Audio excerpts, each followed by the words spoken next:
사랑하는 성도 여러분, 우리 복된 성일 주님의 전에 올라올 수 있는 은혜, 그 십자가 보혈의 공로 의지하여서 우리가 오늘 또 주님 앞에 나온 줄 믿습니다. 벌써 돌아보게 되면 2025년도 우리 10월달 우리 첫 번째 주일로 주님 앞에 나가게 되는 10월달 첫 번째 주일 예배를 맞이하게 됩니다. 지난 9달 그 9개월의 삶을 돌아볼 때 하나님의 은혜가 우리 삶 가운데 있었으며 또 이끄시고 인도하시고 함께 하시는 그 은혜 가운데 오늘 우리가 이 자리에 서 있는 줄 믿습니다. 이제 하반기 3, 4분기, 4, 4분기가 이제 시작되죠. 이제 마지막 하반기를 향하여서 달려나갈 때 우리가 초심을 잃지 않기 원합니다. 2025년도를 마감하는 그 순간까지 이 믿음의 경주 끝까지 이어나가는 우리 모두가 되기를 소망합니다. 우리 그러한 의미로 서로를 격려하기 원합니다. 서로에게 인사하기 원합니다. 끝까지 믿음을 지킵시다. 끝까지 믿음을 지키는 저희들 되기를 소망합니다. 지금도 잘 지키고 계시는데요, 끝까지 더 조금 인내하시면서 그 믿음의 경주를 이어나가는 우리 모두가 되기를 소망합니다. 또한 이번 주말은 추석 명절이 속해 있는 또 주말이죠. 한국의 민족의 대이동이 일어나고 있는 온 가족들이 모이고 또한 송편도 만들고 여러 가지 모습들 가운데 감사하는 모습이 있습니다. 추수의 계절을 맞이하면서 또 추석을 맞이하며 감사의 모습이 있는데 이스라엘 백성들에게는 초막절이 있었습니다. 초막절 또한 광야에서 하나님께서 그들을 입히시고 먹이시고 그들을 가나안 땅으로 인도하여 주신 그 하나님의 은혜를 기억하며 그들이 초막절을 지켰던 우리 이스라엘 백성들, 그 이스라엘 백성들의 고백, 또한 우리들이 추석을 통하여서 감사하는 모습, 비슷한 모습인 것 같습니다. 중요한 것은 그 감사의 대상이 누구인지 우리가 하나님께 감사드리고 또 하나님께 영광 올려드리는 이 추수의 계절 되기를 소망합니다. 오늘은 말씀드린 것처럼 세계 성찬 주일입니다. 세계 성찬 주일은 1930년도에 시작된 미국 장로교회에서 제정한 주일입니다. 1930년 어떠한 일이 있었던 시대입니까? 세계 제1차 대전이 끝난 지 얼마 되지 않은 시즌, 혼돈과 또한 전쟁과 아픔, 고통이 있었던 시즌, 마치 저희들이 한 5년 전에 코비드-19 그 시즌을 지나갔던 것처럼 혼돈의 시즌이 지나간 이후에 1930년, 그리고 또 미국에서는 1930년이 어떠한 시즌이었냐면 대공황, Great Depression, 모든 경제가 무너지고 모든 주식시장이 자신들이 가지고 있는 소유들이 다 무너지고 직장을 잃어버렸던 그 대공황의 시즌이 있었던 그때가 1930년입니다. 그때 교회들이 일어나서 다시금 예수 그리스도 안에서 복음의 진리를 붙들고 이 성찬의 자리로 나감으로써 교회가 하나 되고 또한 그 은혜를 붙들자라는 그러한 정신으로 세계 성찬 주일이 제정되고 지금까지 오늘 이 시간 우리 교회뿐만 아니라 세계 곳곳에 있는 다른 타 언어, 타 문화 속에 있는 교회들이 세계 성찬 주일로 지키는 날이 오늘입니다. 오늘 우리가 성찬의 자리로 나아갈 때 단지 어떠한 형식적인 예식, 그러한 외적인 모습을 뛰어넘어서 더욱더 주님의 그 살과 피가 우리 삶 속에 뚜렷이 나타나는 은혜를 얻는 저희들 되기를 소망합니다. 구교회인 카톨릭 교회에서는 성찬식에 화채설을 믿죠. 무엇인지 아시죠? 이 성찬식에 임하는 순간 떡과 또 포도주가 예수님의 실제적인 몸과 피로 변한다라고 믿고 있는 것이 화채설입니다. 우리 장로교회, 개혁교회에서는 화채설을 믿지 않지만 저희들은 이 가운데 우리가 주님의 마음을 사모하며 이 성찬의 자리로 나아갈 때 우리의 믿음의 고백 가운데도 우리가 체험할 수 있는 구체적인 주님의 임재하심이 나타나게 되는 줄 믿습니다. 오늘 성찬의 자리로 나아갈 때 주님의 마음, 주님의 그 손과 발에 그 모든 흔적들, 상처들, 나를 위하여 십자가에 흘리신 그 보혈의 피, 그 의미를 새롭게 우리가 붙드는 우리 모두 되기를 소망합니다.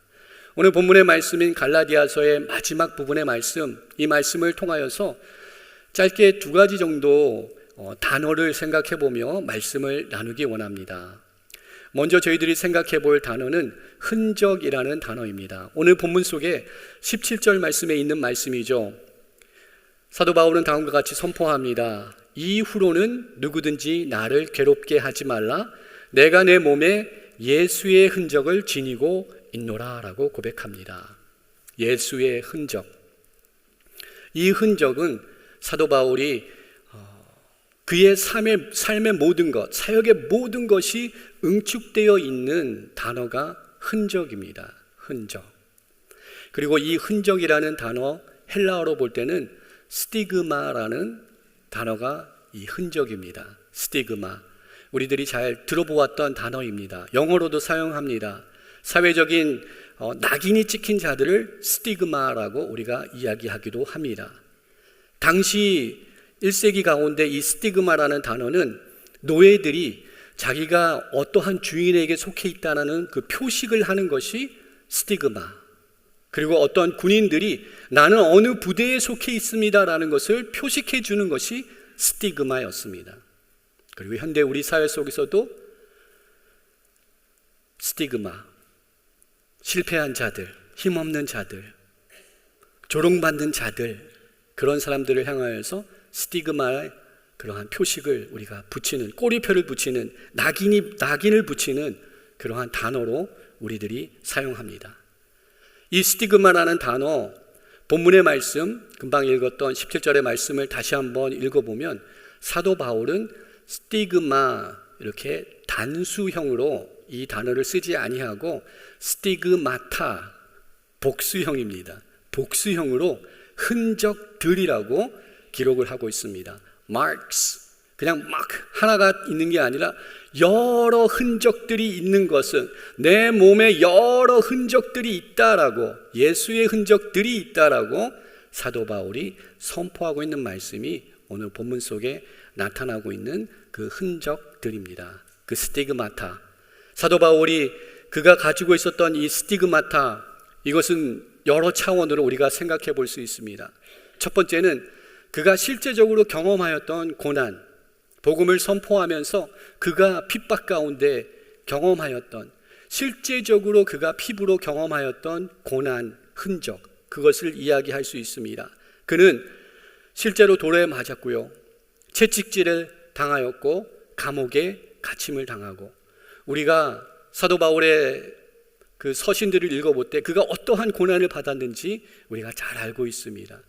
그러한 고난을 받은 그 흉터들, 그 흔적들을 사도 바울은 예수의 흔적이 나에게 있다라고 고백할 때 그 흔적들 중에 하나로 분명히 이야기하였을 것입니다. 둘째는 그 여러 흔적들 가운데 자신의 정체성을 예수의 흔적을 가진 것이라고 그는 표현하였을 것입니다. 당시 노예가 주인의 표식을 가지듯이 사도 바울은 이제 나는 나를 위하여서 사는 나의 인생의 주인이 되는 사람이 아니라 나는 예수님께 속한 자, 예수님의 흔적을 가진 자.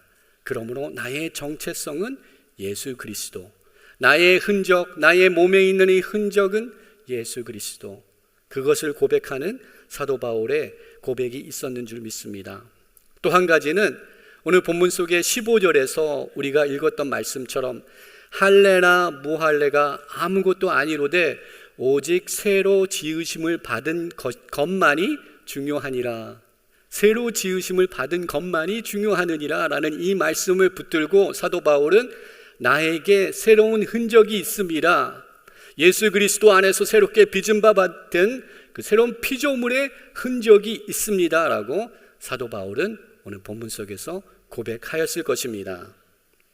사도 바울이 이러한 강력한 고백, 자신의 존재성을 드러내주는 이 스티그마타, 나에게 이런 흔적이 있다라고 이야기하는 이유가 무엇입니까? 근본적으로 그가 왜 이러한 이야기를 해야 됐어야만 했을까요? 그 이유는 우리가 갈라디아서의 말씀을 묵상해 볼 때, 또한 그 외에 복음서의 말씀, 바울 서신의 말씀들을 묵상해 볼 때 그를 향한 대적들, 사도 바울의 복음 사역을 방해하는 자들이 항상 그를 쫓았다는 것 우리가 잘 알고 있습니다. 갈라디아서 속에서도 사도 바울의 복음 사역을 방해하고자 하였던 방해자들이 있었다는 것 잘 알고 있습니다. 그들은 유대주의자들이었습니다. 예수 그리스도를 구세주로 고백하는 믿음이 있긴 하였지만 아직도 유대주의의 전통에서 벗어나지 못하고 자유롭지 못하고 아직 그 전통을 붙들고 있었던 유대주의자들, 그들은 율법을 중요시했으며 또한 할례를 중요시하였습니다. 율법에 요구하는 할례의 표식이 있어야 구원을 받을 수 있다.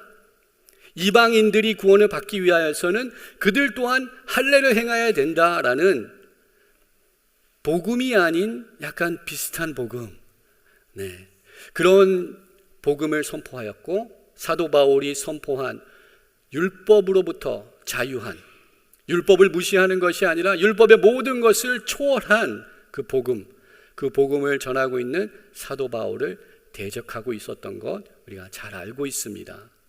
그들은 사도 바울의 사도성, 사도권, 그가 진정한 하나님 사도가 될 수 있는지, 예수님의 참된 12 제자였는지 사도 바울의 사도권을, 사도성을 의심하고 또한 공격하는 자들이었습니다. 그들을 향하여서 사도 바울이 다음과 같은 말씀을 선포하는 것입니다. 나는 너희들이 요구하는 율법적인 표적, 그 표징이 되는 할례를 내가 외치는 것이 아니라 나는 예수 그리스도로 인하여서 주님이 주시는 그 은혜, 구원의 은혜, 그 예수 십자가의 흔적을 내가 품고 있다라고 선포하고 있는 것입니다. 우리가 이 진리 가운데 거하여야 될 줄 믿습니다.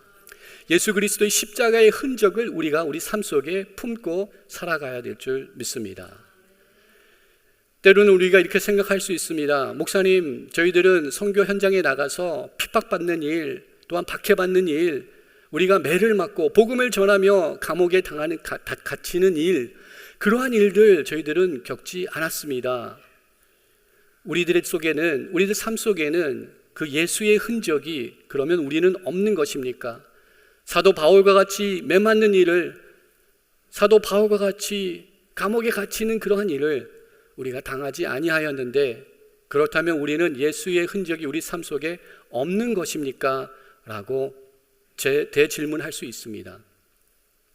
그럼 우리 삶 속을 돌아볼 때 우리 삶 속에도 너무나 많은 흔적들이 있고 또 상처들이 있는 것 저희들이 잘 압니다. 우리 삶을 돌아볼 때 무너진 관계 속에서의 갈등들, 그리고 내가 지키려고 하였던 자존심 때문에 우리 삶 가운데 너무나 많은 상처를 주고 또한 상처를 받고, 우리 삶 속에 끊이지 아니하는 상처들, 흔적들 있습니다. 우리는 우리에게 다시금 되묻기 원합니다. 우리의 삶의 흔적은 어디에 있고 우리의 삶의 흔적은 무엇인지 우리 삶을 되묻기 원합니다. 우리가 이 땅에 살아가는 동안에 어떠한 흔적들을 남기고 있으며 또한 우리 삶 속에 남겨지고 있는 흔적은 어떠한 것인지, 그 상처들은 무엇인지 돌아보기를 원합니다. 만약에 우리 삶 속에 일어나는 아픔들, 우리 삶 속에 일어나는 고통들, 그 모든 것들이 우리의 연약함으로, 주님의 말씀을 따르지 아니함으로, 하나님의 말씀을 어기고 나의 뜻대로 행함으로 우리 삶 가운데 일어나는 고통이라면, 그것은 우리가 그것들을 붙들고 회개의 자리로 십자가 앞으로 나가야 될 줄 믿습니다. 우리 삶 속에 임하고 있는 고통들과 아픔들의 그 근원을 생각해 보기를 원합니다. 무조건 우리 삶 속의 모든 아픔들이 예수 그리스도의 흔적이라고 우리는 말할 수 없습니다. 만약 우리 삶 가운데 우리가 겪고 있는 고초와 그 아픔들이 우리의 그릇된 죄악으로부터 비롯된 것이라면, 그것은 분명 우리가 주님 앞에 가져나가고 십자가 밑에 가져나가 주님의 치료하심과 치유하심, 또한 온전케 하심, 우리를 대속하시는 그 은혜를 우리가 경험해야 될 줄 믿습니다. 그렇지 아니하더라도 우리 삶 속에 흔적들이 남습니다. 어떠한 모습의 흔적들을 남기시겠습니까? 나의 마음대로, 나의 뜻대로, 내가 원하는 대로 살았던 흔적을, 삶의 궤적을 남기시기 원하십니까? 아니면 조금이라도 주님을 닮아서 주님의 흔적이 우리 삶 가운데 남겨지기를 원하십니까? 어떤 것을 원하시나요? 질문이었는데 아무런 대답도 안 하시면 저보고 어떻게 하라고요? 분명 우리는 예수 그리스도를 품고 예수 그리스도의 흔적이 우리 삶 가운데 풍성해지는 것을 소망하며 살아야 될 줄 믿습니다. 우리 삶 속에서, 우리 가정에서, 우리 직장에서, 사회 속에서 내가 말씀을 지키기 위하여서, 내가 주님을 더욱더 드러내는 삶을 살기 위하여서, 만약 우리가 우리의 권리들을 내려놓고 나의 희생을 감수하고 내가 먼저 용서하는 자리로 나아가고 내가 먼저 사랑하는 손길을 먼저 내밀 수 있는 그 일을 감당한다면 그것이 바로 우리 삶 가운데 남겨지는 예수의 흔적인 줄 믿습니다. 더욱더 주님을 십자가를 드러내기 위하여서 내가 없어지고 내가 작아지는 그 삶의 모습, 그것을 통하여서 예수님의 흔적, 십자가의 흔적이 우리 삶 속에 드러나는 은혜가 나타나게 될 줄 믿습니다. 사도 바울은 오늘 본문의 말씀을 통하여서 내가 예수 그리스도의 흔적을 가져노라라고 선포하지만 그는 자기를 과시하기 위하여서 어떠한 그 흉터에 그 훈장을 달고 있는 것처럼 자기를 과시하기 위하여서 자기가 예수 그리스도의 흔적을 가졌다라고 선포하고 있지 않습니다. 더욱더 주님을 닮아 낮은 자리로, 더욱더 섬기는 자리로, 그 자리로 나가기로 결단하는 것이 사도 바울의 모습이며 또한 우리 주님께서 우리들에게 요구하는 모습인 줄 믿습니다. 우리 삶 속에 일어난 그 아픔과 상처들, 그 흔적들 단지 저희들이 흉터로 남겨두지 않기를 원합니다. 주님을 더 닮아가는 모습으로 삼을 수 있는 기회를 얻는 저희들 되기를 소망합니다. 십자가의 도가 멸망하는 자들에게는 미련한 것이고요, 구원을 받은 우리에게는 하나님이 능력이 된다라고 사도 바울은 선포합니다. 세상 사람들은 우리들을 볼 때 예수의 흔적을 가진 자들, 예수의 흔적을 가진 자들로서 살아가는 저 미련한 사람들, 자기의 이익을 추구하지 못하고 남을 위해서 희생하고 또한 자기의 성공의 기회를 놓아주는 저런 미련한 사람들이라고 손가락질을 받는 그 순간이 비로소 우리 가운데 있는 예수 그리스도의 흔적이 드러나는 삶이 되는 줄 믿습니다. 한 주간 새로운 삶을 시작하며 결단하기 원합니다. 예수 그리스도의 흔적이 나의 삶 가운데 드러나게 하여 주시고, 주님, 나의 삶 가운데 나를 앞세웠던 나의 연약한 모습들 용서하여 주시고 나가 아닌 예수 그리스도 주님이 드러나게 하여 주시옵소서. 이런 결단하며 주님 앞에 나갈 수 있는 저희들 되기를 소망합니다. 마지막으로 오늘 본문 속에 나타난 또 다른 단어에 집중하기 원하는데요, 또 다른 단어는 몸이라는 단어입니다. 몸. 오늘 본문 17절에서 선포한 그 말씀입니다. 이후로는 누구든지 나를 괴롭게 하지 말라. 자신을 괴롭게 하였던 이 유대주의자들을 향하여서 내가 내 몸에 예수의 흔적을 지녔노라 라고 선포합니다. 내 몸에. 헬라 단어 속에서는 몸이라는 단어를 뜻하는 두 가지 단어가 있습니다. 영어 속에서도 그렇고요, 한국말 속에서도 그렇습니다. 영어 속에서도 body라는 단어가 있고 flesh라는 단어가 있죠. 그리고 헬라어 속에서도 우리 시간을 뜻하는 두 가지 차원의 단어가 있는 거 저희들이 잘 알고 있습니다. 흐르는 시간, 크로노스의 시간이 있고 또 정해져 있는 때, 카이로스의 시간, 그 두 가지의 개념이 있다는 것 저희들이 잘 알고 있습니다. 몸이라는 것을 이야기할 때 헬라어 속에서도 두 가지 단어로 표현될 수 있습니다. 하나는 sark라는 단어입니다. sark. 이 sark는 flesh, 우리의 피부 육체, 이것을 이야기하는 게 사르크. 그리고 또 다른 단어가 있는데 그 단어는 소마라는 단어가 있습니다. 소마. 이 소마는 전인격적인 우리의 몸을 이야기합니다. 사도 바울이 오늘 본문 속에서 내 몸에 예수의 흔적을 지녔노라라고 선포할 때, 그러면 사도 바울은 어떠한 단어를 사용했을까요? 피부를 이야기하는, 플래시를 이야기하는 사르크를 썼을까요? 아니면 전인격적인 몸을 뜻하는 소마를 이야기했을까요? 소마로 이야기했죠. 50대 50 둘 중에 하나 찍으셔도 맞는데, 소마, 전인격적인 몸을 사도 바울은 이야기합니다. 내가 예수의 흔적을 가졌다고 선포하는 그의 고백 속에는 단지 피부에 남겨진 흉터를 이야기하는 것이 아니라 그의 전인격적인 삶을 통하여서 나타나는 예수의 흔적을 이야기하고 있다는 것입니다.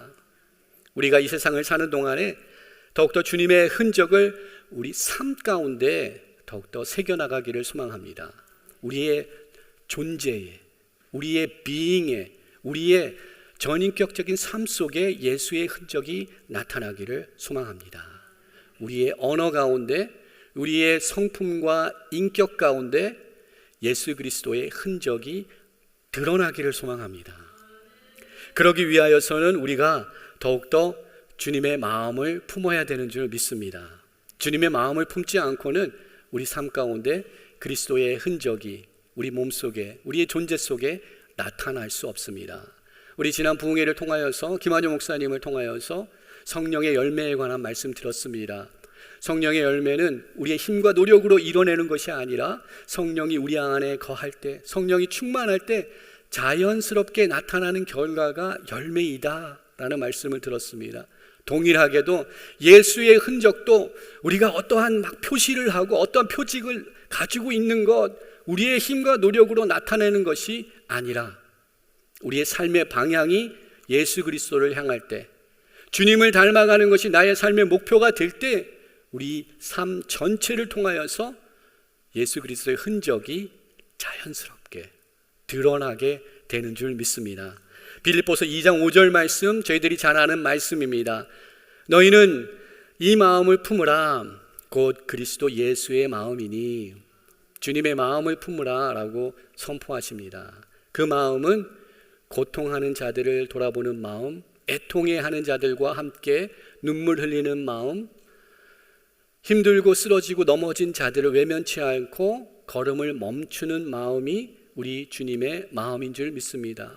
12해 동안 혈루병을 앓던 여인이 주님의 옷자락을 붙들었을 때 주님께서 그것을 뿌리치고 걸어가신 것이 아니라 그 연약한 여인을 향하여서 걸음을 멈추시는 것이 주님의 마음. 그 마음을 우리가 동일하게 품기를 소망합니다. 섬김과 희생의 자리로 나갈 수 있는 그 주님의 마음을 품은 자들로 한 주간 사는 저희들 되기를 소망합니다. 마태복음 5장은 산상수훈의 말씀이 있는 아주 귀한 말씀이 마태복음 5장에 적혀 있는 거 너무나 잘 알고 있습니다. 팔복의 말씀이 끝난 이후 주님께서 다음과 같은 실질적인 우리들의 삶 속에서 우리가 행해야 되는 믿음의 삶의 모습이 무엇인지를 선포하는 말씀이 39절 이후에 나타나는 말씀이 있습니다. 억지로 오리를 가고자 요구하는 자에게 심리의 길을 감게 해주는 것, 겉옷을 달라는 자에게 속옷을 내어주는 것, 원수를 위해 기도하고 핍박받는 자를 축복해 주는 것, 이 세상 사람들의 이치에 맞지 아니하는 삶을 살아가는 그것이 우리 주님께서는 나의 마음을 품은 것이고 예수 그리스도의 흔적을 가진 자의 삶의 모습이라 라고 우리들에게 말씀하여 주십니다. 한 주간 삶을 살아나갈 때 더욱더 주님께 가까이 나가기를 소망합니다. 십자가 앞으로 더 가까이 나갈 수 있는 그 갈망과 절실함을 가지고 한 주간 살아가는 저희들 되기를 소망합니다. 이 교회의 문을 떠나서 예배당을 나가시는 우리 모두 성도님들, 각자의 삶으로 돌아갈 때 이 은혜의 자리에서 점점 멀어지는 것이 아니라 영적인 주님의 그 깊은 내주하심 속에서 어느 곳에 있든지 주님과 함께 동행하는 그런 삶을 사는 저희들 되기를 소망합니다. 다음과 같은 사자성어가 있습니다. 금, 묵, 자흑. 먹을 가까이 하면 검어진다. 근주자적, 붉은 것을 가까이 하면 어떻게 되나요? 붉어진다. 그러면 우리가 십자가를 가까이 하면 어떻게 될까요? 십자가를 닮아갈 수밖에 없습니다. 주님을 가까이 하면 어떻게 할까요? 주님을 닮아갈 수밖에 없습니다. 만약 우리 삶 속에, 나의 삶 속에 예수의 흔적이 없고 예수님의 마음이 우리 삶 가운데 나타나지 아니하고 예수의 향기가 나타나지 아니한다면 주님과 멀리 있다는 뜻밖에 되지 않습니다. 더욱더 십자가에 가까이 나가기를 소망합니다. 더욱더 주님을 더욱더 품기를 소망합니다. 주님 앞에 더욱더 가까이 나가는 것, 십자가 앞에 더욱더 가까이 나가는 것, 우리를 힘들게 하는 일도 아니고 또한 우리를 책망하시는 하나님의 심판이 임하는 그 자리도 아니며 주님의 얼굴을 구하는 삶의 모습은 주님의 그 은혜 가운데, 평강 가운데 살 수 있는 축복의 자리인 줄 믿습니다. 한 주간 삶을 살아나갈 때 그 은혜만을 붙들고 주님만을 바라보고 한 주간을 살아가는 우리 모두가 되기를 주님의 이름으로 축원드립니다. 말씀을 정리합니다. 오늘 갈라디아서의 말씀을 통하여서 우리는 사도 바울의 고백을 통하여서 내 몸에, 소마에, 전인격적인 존재에 예수 그리스도의 흔적이 있음을 고백하는 말씀 함께 묵상하였습니다. 우리 삶 속에 주어진 상처들, 아픔들, 그 모든 흔적들, 단지 그것을 나의 아픔이 머무는 곳, 또 나의 지난날의 슬픔이 머무는 곳으로 그저 내두지 마시고 십자가 앞으로 가져나갈 수 있는 은혜를 얻는 저희들 되기를 소망합니다. 십자가의 보혈의 은혜로 정결함을 입어서 더욱더 주님의 흔적을 드러내는 삶을 살아가는 저희들 되기를 소망합니다. 이사야서 6장에서 이사야 선지자가 주님의 임재 앞에 나아갔을 때 자신의 부정함을 깨닫고 나의 입술은 부정합니다라고 고백할 때 스라비 제단의 숯불로 그의 입술을 정결케 하여 주신 것처럼 우리들 삶 가운데 죄악의 결과로 남아있는 그 문제들, 그 흉터들, 그 아픔들, 그 흔적들을 주님 앞에 가지고 나올 때 주님께서 치유하여 주시는 은혜가 있게 되는 줄 믿습니다. 또한 우리가 본문 속에서 놓쳐서는 안 되는 것은 사도 바울이 자랑하는 이 흔적, 그 흔적의 소유가 사도 바울이 아니라는 것을 기억하는 저희들 되기를 소망합니다.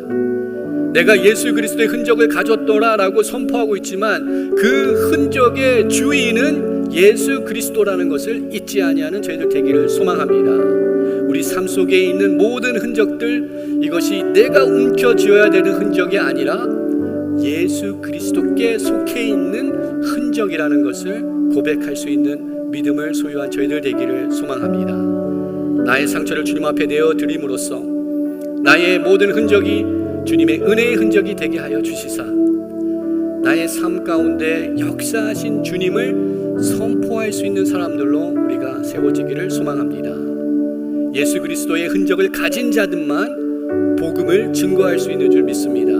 우리가 그 흔적을 소유하기를 소망합니다. 나의 가정에서, 나의 삶의 자리에서, 다음 세대들을 향한 우리 자녀들을 향하여서 믿음의 공동체 가운데 그 흔적들을 선포할 수 있는 그 복음의 증인들로 세워진 은혜가 우리 가운데 함께하기를 소망합니다.